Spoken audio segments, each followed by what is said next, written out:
Good morning, grandkids. It's time to read another chapter in the book that I'm writing. In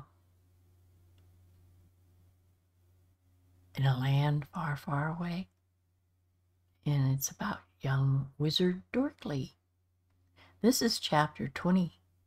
And I started this once. I couldn't remember the name of anything. So I had to delete it and start it again. So let's see how I do reading this.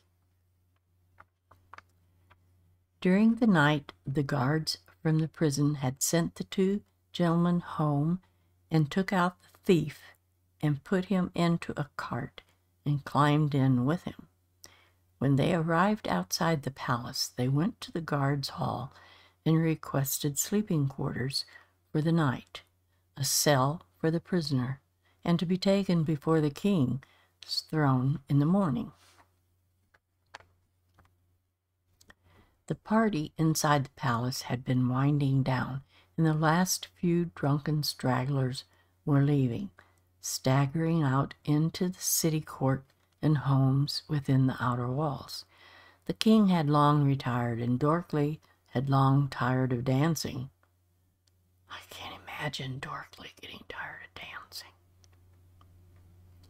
And he was sitting at the foot of the king's table with a final drink in hand. He got up and informed the nearest guard that he was going to look in on his dad and then go hit the bed. The guard asked him how is old Gorm doing. Not too well, I'm afraid, not too well. And he walked out of the court. Late the next morning, when everyone was starting to awaken, some would probably be in bed half the day, but Dorkly was up and on his way to his dad's spire to see how he was doing. Gorman was up in a chair and was being served a light breakfast. He welcomed his son and asked him to sit down and share some breakfast with him. Dorkly sat and looked at the old wizard. "How are you doing this morning, sir?" Dorkly asked as he picked up a piece of toasted bread. "I slept better last night after taking that potion that you gave me. That seems like one you should make a large batch of and keep on hand," Gorman said with a wink. "A better one to sell even than the one that you did sell." Gorman casually drank some of his tea, watching Dorkly. Uh-oh, Dorkly thought. What's gone wrong now? I'm afraid to think about it. He looked at his dad and asked, "What exactly are you referring to?" "Well, I don't want to interfere in the king's business, so I'll just see how he handles this. It might be quite interesting.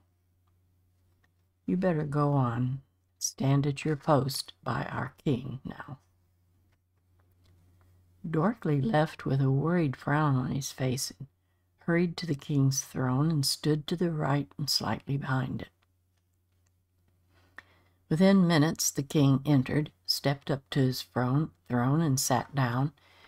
He was glad that Dorkly was there promptly, taking his new job seriously. He turned to a guard and said, "Open the doors and let the first few people approach, see what their complaints are today." A guard stepped up to the throne, and leaning down, he whispered in the king's ear. "What?" the king bellowed. "Show them in." Immediately, General Bonester and another guard entered, each holding the arm of a struggling, rough-looking man between them. They walked to the throne and bowed. "Sire," they said in unison. "What happened? What has this ruffian done?" the king inquired. Bonester replied, "This man was accused by two different men at the Corkscrew mine of having stolen from them. They both said that he stood for a minute directly in front of them, then bumped into them as he turned and hurried away." "What's wrong with that?" the man interrupted. "What's wrong with looking at somebody?" the man blurted out. Bonester went on. The men right away checked their pockets, and as suspected, they had been robbed. King Conley asked, "And how much did the scoundrels take from them?" "The one man lost 2 gold pieces, sire. The other man lost 3 gold pieces. Not a lot, but this is their livelihood," Bonester said. The thief was squirming and trying to get free. Conley asked if the man had been searched. The other guard answered and held out his hand. He had exactly the amount of gold that the men said was stolen, 5 gold pieces. Conley's anger was rising, and he told the guard to return the gold to the 2 men. He told Bonester to put the thief in chains in some dungeon. The other guard hauled the man away, but Bonester had stayed. "What is it, General?" the king asked, as Bonester looked up at Dorkly. A shiver went through Dorkly. He had recognized the thief from the mines, and he knew that he himself was going to be in big trouble. "Well, Bonester, what is it?" the king said again. Looking back at the king, Bonester said, "I'm afraid, sire, that Wizard Dorkly is involved in this." "What?" the king bellowed. His head snapped around to Dorkly. "Come down here. Stand beside the general." Dorkly's face was suddenly white. He was totally scared. He went down the steps from the throne and stood by Bonester in front of the king. "Do you want to tell me first what Bonester is going to tell me next?" Dorkly knew the king was angry, and there was no way that he could make up any excuses for selling a potion to a thief. Although he didn't know the man was a thief at the time, he didn't know what the king might do. Would he put him in prison like the thief? Dorkly squirmed. "Well, I'm waiting," the king roared. Dorkly began trying to explain, but it was just too stupid and unbelievable, even in his own ears.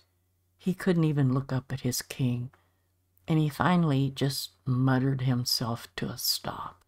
He hung his head and just weakly stood there, shaking. The king looked from Dorkly over to Bonester. He gave the general a wink and said, "Arrest him and put him in a cell," with a stern voice. Dorkly was stunned and shocked.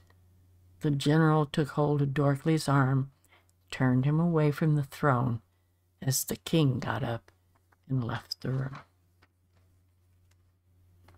So it's going to be quite interesting to see what's going to happen with Dorkly. I imagine that the thief is going to stay in prison, but what is the king going to do with Dorkly? And Dorkly's scared, didn't he? So we shall see in the next episode, grandkids. So I'll see you next Friday. Bye-bye.